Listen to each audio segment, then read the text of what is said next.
तो स्वागत है आपका विनर्स एकेडमी प्रयागराज में। मैं समीर शुक्ला। आज हम लोग बात करने जा रहे हैं वुमेन्स एजुकेशन के एक्सप्लेनेशन यानी रेफरेंस कॉन्टेक्स्ट और एक्सप्लेनेशन की। कल हम लोगों ने इसके शॉर्ट आंसर को पढ़ा और मैं आपको एक बात बता दूं, इस समय जितने भी आपके हाफ ईयरली एग्जाम हो रहे हैं आपके स्कूल में, मैं आपको ये वादा मैं आपसे करता हूं या गारंटी है मेरी कि जो कुछ भी आपने इस चैनल पर पढ़ा है उसके बाहर का नहीं आ रहा है। मुझे कई बच्चों ने अपने हाफ ईयरली के पेपर भेजे हैं जिसमें मैंने देखा है कि जो मैंने आपको एक्सप्लेनेशन कराया, शॉर्ट आंसर कराए या सेंट्रल आइडिया कराई या जो भी मैंने आपको ग्रामर वाले पोर्शन में पढ़ाया है, सब वही आ रहा है। क्योंकि हम लोगों को ही पता है, आज 10 साल 12 साल से पढ़ाते पढ़ाते ये समझ में आ जाता है कि क्या आएगा और क्या नहीं आएगा। हम लोग भी एग्जामिनर के माइंड को पढ़ सकते हैं, ये थोड़ी सी क्वालिटी भगवान ने दे दी है। तो इसलिए वीडियो आप लास्ट तक देखेंगे और आराम से इसको देखिए, पूरा आप समझिए। हिंदी एक्सप्लेनेशन का वीडियो का लिंक दिया है, शॉर्ट आंसर का लिंक मैंने नीचे दे दिया है, आप जाएं और इसको वॉच करें। और प्लीज वीडियो लास्ट तक देखना, लाइक करना, शेयर करना, नए हैं तो कमेंट करना और उसके बाद सब्सक्राइब भी कर देना कि कैसा है। सब्सक्राइब कर दे जिससे आपको इसकी जो क्लासेस है 7 बजे की वो आपको समय से मिल जाए। आज हम लोग बात करने जा रहे हैं इसके रेफरेंस कॉन्टेक्स्ट और एक्सप्लेनेशन की। 10 नंबर का आएगा भैया, मैं बता चुका हूं 10 नंबर का आएगा। 2 आपके एग्जाम में दिए जाएंगे जिसमें से आपको एक करना है 10 नंबर, जिसमें से 2.5 नंबर का रेफरेंस, 2.5 नंबर का कॉन्टेक्स्ट और 5 नंबर का एक्सप्लेनेशन होता है।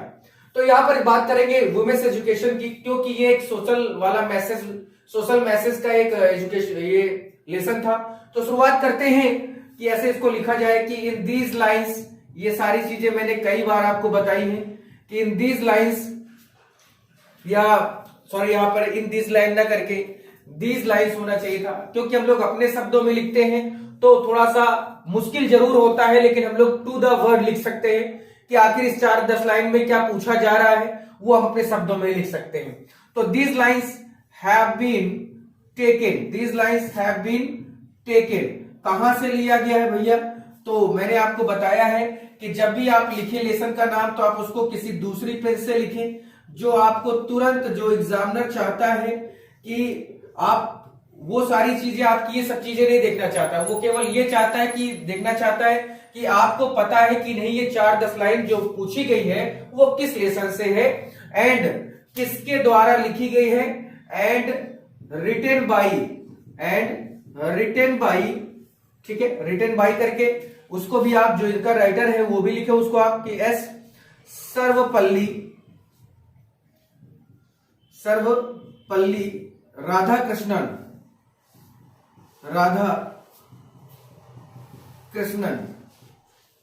ठीक है, सर्वपल्ली, या यहां पर एस मैंने लिख दिया है, बाकी आप इसको भी ऐसे लिख सकते हैं कि सर्वपल्ली राधाकृष्णन ने क्या किया है, या एस राधाकृष्णन भी कर सकते हैं या सर्वपल्ली राधाकृष्णन भी कर सकते हैं। और एक बात, यहां पर पीयू के अलावा यहां पर ए भी हो सकता है, तो वो आप कर सकते हैं, इसमें कोई दिक्कत नहीं होगी। तो these lines have been taken from women's education and written by Sarvepalli Radhakrishnan. इतना आपने जैसे ही लिखा आपका ये 2.5 नंबर सिक्योर हो गया। अब बात हम लोग करते हैं इसके कॉन्टेक्स्ट की, कि इस 4 लाइन में या जो 5 लाइन आती है आपके पेपर में, क्योंकि वो पेपर छोटा सा होता है इसलिए वो 4-6 लाइन में पहुंच जाता है, जबकि ऐसा नहीं होता, बहुत नॉर्मल सी लाइन होती है। तो यहां पर इस लाइन में कि when you talk about education you have several aims in view. Give the people, those who are taught, knowledge of the world in which they live, science, history and geography. Enable you to get that knowledge. You also train the people to acquire some technical skill by which they can earn a livelihood. यहां तक ये line है। तो इसमें बात की जा रही है कि जो ये 5-7 लाइन है, इसमें बात क्या कही जानी चाहिए या क्या यहां पर राइटर कहना चाहता है। तो आप इसको ऐसे लिख सकते हैं कि in these line the writer says that, इस लाइन में राइटर कहता है कि, या राइटर सेज की जगह पर आप टॉक कर दे तो अच्छा है, क्योंकि वो हमसे बातें ही एक तरह से कर रहे हैं कि the writer talks about the several कई तरह के, the several aim of education, the several aim of education, यहां तक आप अगर लिखते हैं तो आपका ये भी डाई नंबर सिक्योर हो गया, क्योंकि इस 5-7 लाइन में क्या बताया गया कि in these line the writer talks about the several aim of education, यानी जो शिक्षा है उसके कई महत्व होते हैं या कई महत्वाकांक्षाओं के साथ लोग पढ़ाई करते हैं।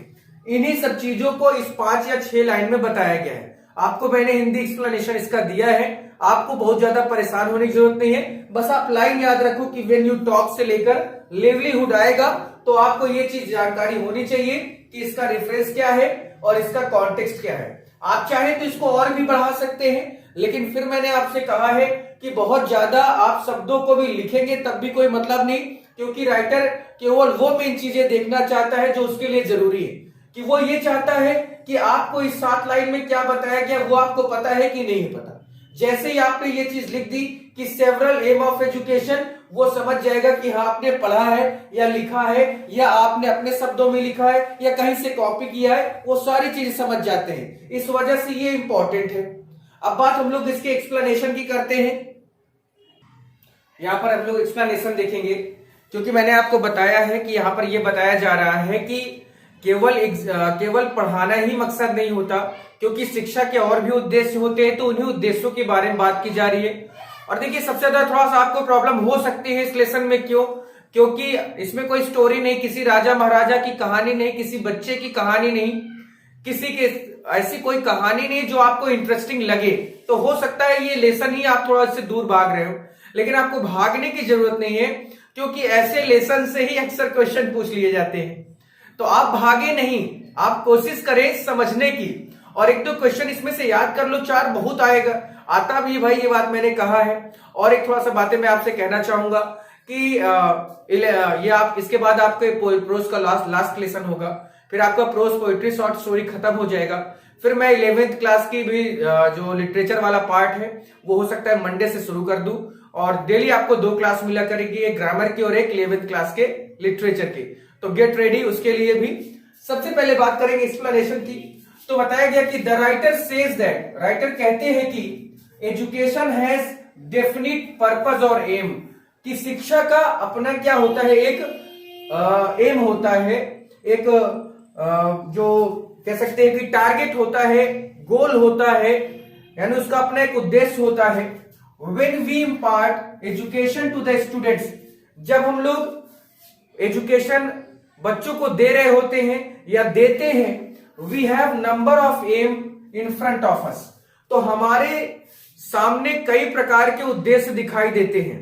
जब हम किसी बच्चे को पढ़ा रहे होते हैं तो हमारे सामने कई उद्देश्य होते हैं पढ़ाते समय। जैसे मैं ही आपको पढ़ा रहा हूं तो मेरा उद्देश्य ऐसा ही है कि आप समझें, अपने से बातों को लिखना सीखें, आप जाने किसी चीज को। तो ये तमाम तरह की चीजें मैं आपको बता रहा हूं, या ये टीचर के सामने ये बातें आती हैं।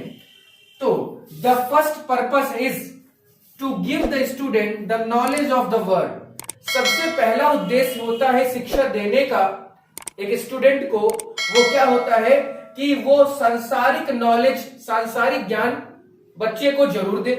Bye teaching them subject as, किन सब्जेक्ट्स को पढ़ाकर, तो साइंस हो गया, हिस्ट्री हो गया और ज्योग्राफी हो गया, यानी इतिहास, भूगोल और विज्ञान को पढ़ाकर टीचर अपने बच्चे को सबसे पहले सांसारिक नॉलेज देना चाहता है। अपार्ट फ्रॉम, इसके अलावा, these subject we must also train the students to be able to acquire some technical skill. और इसके अलावा इन्हीं सब्जेक्ट्स को पढ़कर एक लड़का जो अपने आप को क्या कर सकता है, एक्वायर सम टेक्निकल स्किल, वो कुछ तकनीकी शिक्षा भी प्राप्त करता है, which they can earn their livelihood, जिससे वो क्या कर सके, अपने आने वाली जिंदगी में कुछ पैसे कमा सके या अपने खाने पीने की व्यवस्था अपने भविष्य के लिए कर सके। तो यही मेन पर्पस है शिक्षा का, यही मेन पर्पस है उसे देने का और बच्चों को पढ़ाने का। एक टीचर के लिए सबसे बड़ी बात होती है जब कोई उसका बच्चा किसी जॉब को पा जाता है। और मैंने आपको बताया कि मेरी कोचिंग में एयरफोर्स एकेडमी जो है, मेरी विनर्स एकेडमी के नाम से जो चलती, वहां पे डिफेंस की क्लासेस है। इस बार इस सेशन में करीब 24 लड़के मेरे यहां से फाइनल ट्रेनिंग पे हैं, और इस समय कर्नाटक बेंगलुरु में ट्रेनिंग पर है, 6 महीने बीत चुके हैं उनको। और वो 1-2 महीने बाद वो आएंगे, मैं आपको मिलाऊंगा जरूर और लाइव लेके आऊंगा उनको, वो आपसे अपने एक्सपीरियंस को शेयर करेंगे। अगर आपका सपना भी डिफेंस में जाने का है तो खूब बढ़िया से तैयारी करो भाई, कोई दिक्कत नहीं होगी। चलिए सेकंड नंबर के हम लोग एक्सप्लेनेशन की ओर चलते हैं। चलिए सेकंड वाला है, जो सेकंड वाला हम लोग का है कि इट इज सेड दैट कि what education gives us knowledge that what is wrong and what is right। यानी यहां पर बात हम लोग करेंगे इस पूरे एक्सप्लेनेशन में कि जो एजुकेशन का जो मेन उद्देश्य होता है वो ये भी होता है कि बच्चों को ये सिखाया जाए कि what is right and what is wrong, क्या सही है क्या गलत है, बच्चे कैसे आज की जनरेशन के हिसाब से अपनी पढ़ाई को या अपने स्ट्रेटजीज को चेंज कर सकते हैं, या और तमाम तरह की चीजें हैं। तो मैंने आपसे कहा है कि जितना मैं बता रहा हूं बस उसको आप लिख लीजिए, इसके अलावा आपको अलग से पढ़ने की कोई जरूरत नहीं भाई, बस विश्वास करें बस आप। और अगर सही लग रहा हो तो जरूर सब्सक्राइब कर देना और शेयर जरूर कर देना। तो the writer says that the education acquired should give you of what is right and what is wrong. यानी राइटर यहां कहते हैं कि जो शिक्षा का जो सही माध्यम होना चाहिए या सही जो चीज होनी चाहिए शिक्षा के प्रति, वो क्या होनी चाहिए कि वो बच्चों को बताए, गिव्स यू यानी स्टूडेंट्स को बताए कि क्या सही है, what is right and what is wrong, और क्या गलत है। यही मेन उद्देश्य शिक्षा का होना चाहिए। अब बात हम लोग एजुकेशन एक्सप्लेनेशन की करेंगे कि the writer says that, writer कहता है कि education gives a student to understand. Education यानी शिक्षा देती है स्टूडेंट्स को, क्या देती है स्टूडेंट्स को, समझने के लिए कि यह शिक्षा का जो माध्यम होता है वो बच्चों के लिए इसलिए होता है कि वो समझें कि व्हाट इज राइट क्या सही है एंड व्हाट इज रॉन्ग क्या गलत है। The student should find out what is required of him, और खुद बच्चों को भी ये सोचना चाहिए या उस चीज को पाने की कोशिश करनी चाहिए कि आखिर उन्हें आजकल किस चीज की जरूरत है या इस जनरेशन में उन्हें किस चीज की ज्यादा जरूरत है। Change is the law of life, क्योंकि बदलाव जिंदगी का नियम है। The purpose of education must change according to the modern time, क्योंकि जो शिक्षा का उद्देश्य है वो समय के साथ या आज के समय के हिसाब से बदलाव होना चाहिए उसमें, या उसमें बदलना चाहिए। Because the condition of our country and world are changing now, क्योंकि हमारे देश की कंडीशन भी और जो विश्व है उसकी भी कंडीशन क्या है, बदल रही है। देखिए मोदी जी ने अभी हमारे जो केंद्र सरकार की है बीजेपी सरकार, जो मोदी जी जो प्रधानमंत्री हैं, उन्होंने एक नई एजुकेशन पॉलिसी लाई ना, है ना, 3-3 करके कुछ ऐसा आया जिसमें इंटर का कोई महत्व ही अब नहीं रह गया। नहीं पहले हाई स्कूल का होता था, हाई स्कूल खत्म करके इंटर लाया गया, यानी बहुत सारा चेंज हुआ इस बार। तो क्योंकि वो आज के समय को देखते हुए हुआ है, तो इस वजह से आज के समय को देखते हुए इस जनरेशन को भी ये सोचना होगा कि उन्हें किस चीज की ज्यादा जरूरत है। आज की जनरेशन को यह भी देखना होगा कि उन्हें किस ओर जाना चाहिए, क्योंकि समय बदल रहा है, टाइम बदल रहा है, और जैसे जैसे समय बदलेगा वैसे वैसे एजुकेशन पॉलिसीज भी बदलती जाएंगी। करीब 32 साल बाद है ये नया एजुकेशन पॉलिसी आया है, नहीं 32 साल से हम लोग वही घुसी पेटी चीजें कर रहे थे और पढ़ रहे थे। अभी देखिए 11th का सिलेबस एकदम चेंज हुआ, बच्चों को कुछ नया जरूर सीखने को मिलेगा, लेकिन सबसे ज्यादा प्रॉब्लम टीचर को हो रही है। टीचर पढ़ा ही नहीं, टीचर तो जिंदगी भर मर्सी पढ़ा है ना, टीचर तो जिंदगी भर मर्सी पढ़ा, अब वो पढ़ाए कैसे, अब फोटोग्राफ, अब बहुत समस्या है। लेकिन वही चीज वही लोग आगे जाएंगे इसमें जो अपडेटेड होते हैं। मैंने आपको 2 लेसन ऑलरेडी लेसन 11th का पढ़ाया है और मैं तीसरा लेसन शुरू भी करूंगा, लेकिन बस मंडे का इंतजार करें बच्चों, कोई दिक्कत नहीं होने देंगे भाई तुम लोगों को। चलिए नंबर 3 में चलते हैं। चलिए 3 है कि इन दिस इम्परफेक्ट वर्ल्ड, यानी इस अधूरे संसार में पर्पस ऑफ एजुकेशन, इसको मैं थोड़ा पढ़े दे रहा हूं जिससे आप समझ लें कि in this imperfect world there are 2 fruits of immutable quality. These are the study of great classic and communion with great minds. These two are the things which mold men's mind and hearts. I am anxious that our great classics should be studied in the classic of all countries of which we are in inheritance. यानी यहाँ पर बात की जा रही है कि the author tell us that of great classic and great scholars mind, यानी यहां पर बात की जा रही है कि यह बताता है टेलर, जो यहां पर आथर है, ये वो बताते हैं हमें कि जो महान विद्वान होते हैं वो अपनी स्टडी को कैसे करते हैं, या वो कैसे पढ़ाई करते हैं, या वो किस तरह से चीजों को सीखते हैं। तो एक्सप्लेनेशन बताया गया कि ऑथर सेज दैट, ऑथर कहता है कि author says that the world is wicked like a poisonous tree, कि ये जो दुनिया, ये संसार ना, ये उतनी ही गंदी है या उतनी ही बेकार है या उतनी ही जहरीली है जैसे कोई जहरीला पेड़ होता है। यानी विक्ड मतलब तो खैर दुराचारी होता है, अत्याचारी होता है, तो ये भी कह सकते हैं कि ये दुनिया उतनी ही गंदी है, उतनी बेकार है जैसे कोई एक जहर से भरा हुआ पेड़ होता है। It is an imperfect world, ये एक अधूरा संसार है। वी लिव इन, जहां हम लोग रहते हैं। The two valuable point two keep in mind, यहां पर ऑथर हमसे कह रहा है कि दो बातें हमेशा अपने दिमाग में रखना, आर दैट कि we should make through of our old great classic, कि हमारी जो पुरानी चीजें हैं, पुरानी जो विरासतें हैं, उनको संभाल कर रखना है। And we should seek the company of the wise man, और हमें हमेशा अच्छे ईमानदार लोगों के साथ ही रहना चाहिए। यानी सबसे पहली कंडीशन क्या है कि हमें जो विरासत में चीजें मिली हैं उन्हें संभाल कर रखना चाहिए, उन महान चीजों के प्रति अपनी हमेशा निष्ठा रखनी चाहिए। दूसरी बात कि हमेशा हमें अच्छे लोगों का साथ करना चाहिए। These two things will develop us, और यही वो दोनों चीजें हैं जो हमें क्या कर सकती हैं, डेवलप करती हैं या विकसित करती हैं। क्योंकि जो चीजें हमारे पूर्वजों ने हमें बताई है, अगर उस आधार पर हम नहीं चलेंगे तो हम, इसका मतलब है कि बर्बादी के रास्ते पर जाएंगे। तो उसी की बात हो रही ओल्ड ग्रेट क्लासिक। तो पहली चीज है कि जो हमें मिला है उसको संभालो और हमेशा अच्छे लोगों के साथ रहने की कोशिश करना है। चलिए नंबर 4 में आते हैं। नंबर 4 और लास्ट इसका है, यही 4 आएगा, इस 4 के बाद नहीं आएगा, लिखित ले लेना मेरे से भाई मेरे। चलिए चौथा है कि you are living in an age you of your work. यहां पर मैं पढ़े दे रहा हूं थोड़ा सा कि you are living in an age where there are great opportunities for women in social work, public life and administration. Society requires women of discipline mind and restraint manners. Whatever line of work you undertake, you should bring it an honest, disciplined mind. You will then succeed and have the joy of your work. यानी यहां पर कहा जा रहा है कि in these lines, in lines में poet tell us that, poet हमें बताता है कि the opportunity is open to the women in the modern age.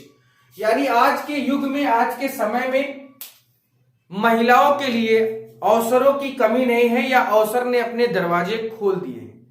आज के युग में, आज के समय में कोई भी महिला चाहे कुछ भी कर सकती है, उसके लिए हर जगह अवसर प्राप्त हो रहे हैं। इसी को एक्सप्लेन किया गया कि the author says that, author कहता है कि modern age has good chances, कि आज का जो युग है, एज मतलब युग, आज का जो युग है उसमें अच्छे मौके हैं, बहुत अच्छे अच्छे मौके किसके लिए, फॉर द वुमेन्स, महिलाओं के लिए, to come out of their kitchen and homes, और उन्हें अपने किचन को छोड़कर, अपने रसोई को छोड़कर, अपने घरों को छोड़कर बाहर निकलना चाहिए, टू शेयर रिस्पॉन्सिबिलिटी, अपनी जिम्मेदारियों को निभाने के लिए। The women can work in the good of the society, यानी एक वुमेन, एक महिला है, वो इस समाज के लिए बहुत अच्छा कर सकती है। They can participate in public life, वो पब्लिक लाइफ में अपना पार्टिसिपेशन कर सकती है, एंड सोशल वर्क, और सामाजिक कार्यों में भी आगे बढ़ सकती है।